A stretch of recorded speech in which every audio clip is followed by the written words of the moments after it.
Oui, en fait, c'est comme la journée.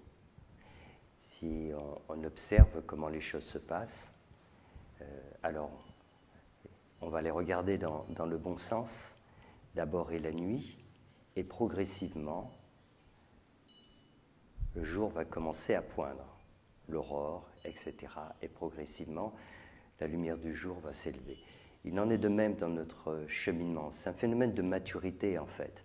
On ne naît pas mûr, on commence par être immature. L'obscurité représente l'immaturité. L'homme est aveugle avant d'ouvrir les yeux.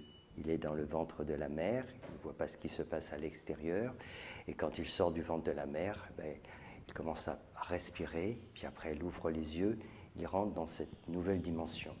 Donc, l'obscurité représente le mental, représente l'ego. Et en fait, tant que nous sommes identifiés à ce personnage, à l'ego, nous sommes dans une forme d'aveuglement.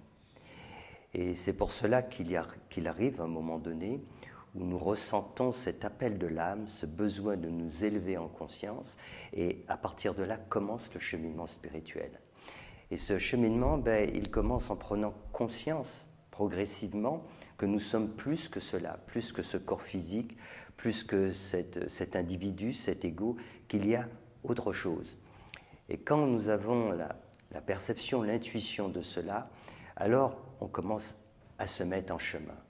Et ce chemin nous fait découvrir que nous sommes finalement dans l'obscurité. L'obscurité, c'est tous nos dysfonctionnements. C'est de se rendre compte que nous n'avons pas encore cultivé des qualités humaines de tolérance, de solidarité, de respect, de compassion. Donc c'est toute cette prise de conscience qui nous fait découvrir cette noirceur, cette obscurité. Et donc, au fur et à mesure, alors on va s'élever, on va cultiver ces qualités humaines qui sont finalement inhérentes à notre conscience.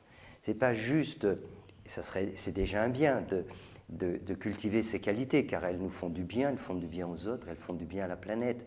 Mais c'est au-delà. C'est-à-dire que ces qualités sont un lointain écho de la nature même de notre conscience. Et donc en les cultivant, on se rapproche de ce que l'on est profondément. Et donc au fur et à mesure, on va traverser cette obscurité, on va traverser ce tunnel pour aller de plus en plus vers la lumière.